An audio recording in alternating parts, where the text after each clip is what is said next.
Good morning, YouTube. Tammy back here at the Purrincess Kitten Rescue. I've had actually quite a few people ask several questions on my series of videos for the swimmer syndrome that Ivar had.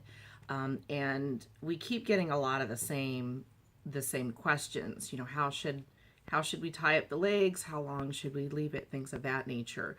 I think a lot of it has to do with kind of the method that I used really to do that. So I thought I would make a video today to help everybody specifically with how to bind the legs to kind of help the babies get their feet back up underneath them.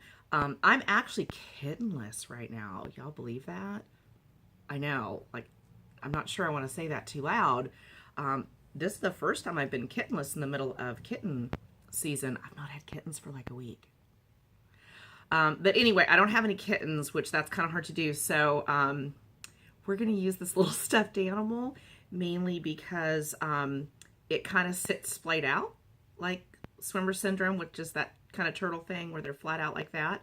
And they don't move. So it'll make it easier for me to show you guys how to do this. So what I'm going to do is I'm going to move the camera down to where you can see this and not me. And I'm going to kind of show you what it is that we do. It's called stretchy gauze. You can get it anywhere. I got mine at Walmart. It really doesn't matter the width. This is pretty wide, as you can see. I just kind of fold it over. And I got a big long piece because this one has bigger legs than a kitten does, so I needed enough to do this. You kind of learn, you know, how much you need to basically get to do this. I basically left mine on Ivar. I would bind him in the morning and pretty much keep him bound all day. Now, mind you, Ivar was like 3 weeks old when I did this, and there was zero information about binding for really small kittens. I couldn't find anything on swimmer syndrome really for kittens that were any younger than 8 weeks old, which kind of didn't help me because neonates are a little bit different. They're still kind of, their bones are kind of, you know, bouncy, basically. They haven't really gotten all that hard. They're very pliable. So I think it was easier, and this is just me, I'm no expert, but from what I saw, it was a lot easier to fix his issue catching him that soon rather than waiting until they are 8 weeks, 9 weeks, 12 weeks, whatever, and their you know, their bones are starting to get hard at that point in time. The longer they go, they can get what's called flat belly syndrome, which is really not good because it can actually push their organs into places it's not supposed to be, which can cause problems in and of itself. So I think catching them as early as you possibly can is probably for the best. But I would bind him all day long. Now, that doesn't mean that that one particular binding would stay on him, because kittens being kittens without mothers, whatever that is, they're going to get gross. And I wouldn't leave that on them. Obviously, you could get into secondary infections and things of that nature. So I might have to change it a couple of times a day, just depending on how dirty Ivar decided he wanted to be that day. So my experience with Ivar, we really only had to do it about 4 days. And he was up on his feet walking around and doing really, really well. Unfortunately, I don't have a whole lot of information really much past that. We did end up actually losing Ivar very quickly, literally within a matter of hours, probably about 2 weeks after we had gotten him set with the swimmer syndrome, had all of that basically under control. Gave him his feeding in the middle of the night. He was wonderful. Went and checked on him at 7 o'clock in the morning, and he passed away in my arms. I have absolutely no clue what happened. It was very fast. He gave me zero inclination anything was wrong. So that update was really sad, and I took that passing pretty hard, basically. So I'm sorry I don't have any further information as they grew. I hope I never get another swimmer syndrome, but if I do, obviously we'll record it, because I want to help people that seem to be dealing with this condition, which everyone seems to say it's all very rare. I've gotten a lot of hits on that video. It's actually one of my highest hitting videos. Actually, my cheesecake is the biggest. Go figure.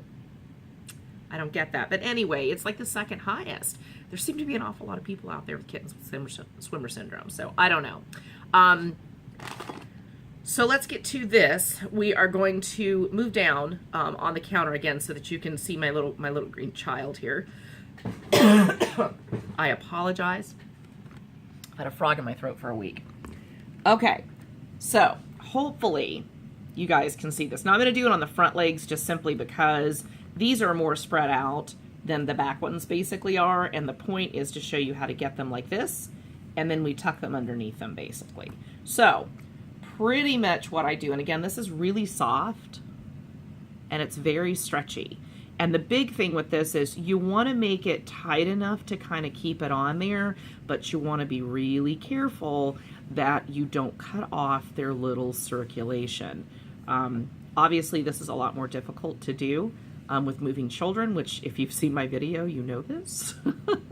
But this is just for instructional purposes to kind of give you an idea of what it was that I basically did. So I basically would get them right above their foot, kind of, and because usually it's the back legs, it's usually not the front, and you know, you've basically got the foot and then you've got that little L. I would go right above the little L, basically, which is above where their knee technically would be, and this is where I would tie it. Is you can start out and just do a loop, and you want to leave some ends because they all need to have a tail on the end like this, because that's where we do the little chicken tie-up. So basically, you would just make the circle big enough to get it on his little foot, okay, like that. And you would tie it just enough to where it would stay on. Make a knot, because if you don't, the little Houdinis will get out of it, I promise, okay? And the knot itself can be a little bit tighter. So there you go. So you've got around the foot, all we've done is make a circle and we've tied a knot and we've made sure to leave a tail on the end, okay? This is still attached. So you will bring this over to this side. You kind of guys get where I'm going now. And we're going to do the same thing. We are going to basically wrap it around his little foot, okay? You're going to make a knot.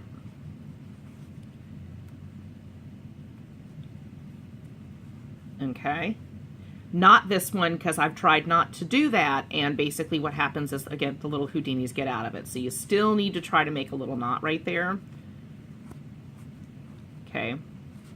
Now we've already pushed the legs in quite a bit already, because remember, we were out here. So basically what you do is you push them like this. This is where the chicken thing comes in.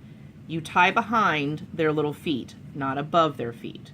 We want to go underneath, and this is where you use your little ties to tie a little knot and squish their little feet in. See how we did that? And then you would tie a knot on this end, and then I would always tuck the feet up underneath the butt to show the babies where it needs to go. Now you can't just leave them all to their devices. You basically need to kind of be with them a little bit. Again, they'll kind of figure it out. They'll kind of try to get like this and try to, you know, do their little thing like that. You just tuck their little feet up underneath their butt and do some walking sessions basically with them. Pick them up and move them. Put them on something like carpet or a blanket, because if you put them on a slick surface, they can't really get any traction, and that doesn't really help. The point is we're trying to get them off their belly. Just pretend this is their back legs. Swimmer syndrome babies are like that, and they'll do this, okay?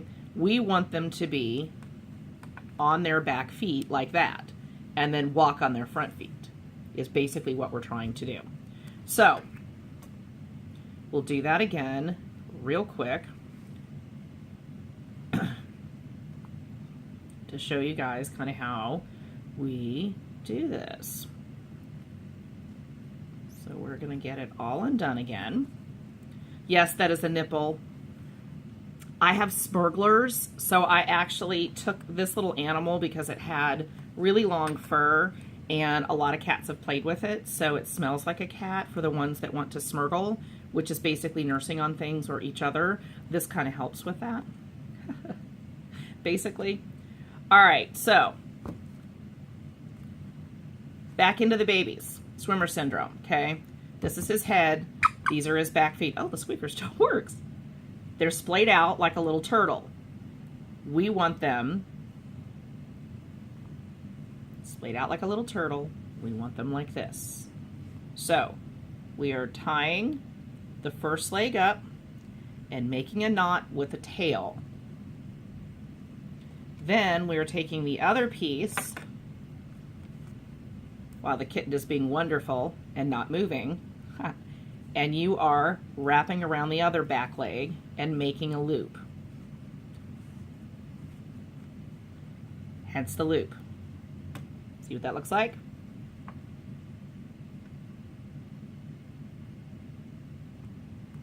Tie that end off so they don't squirm out of it.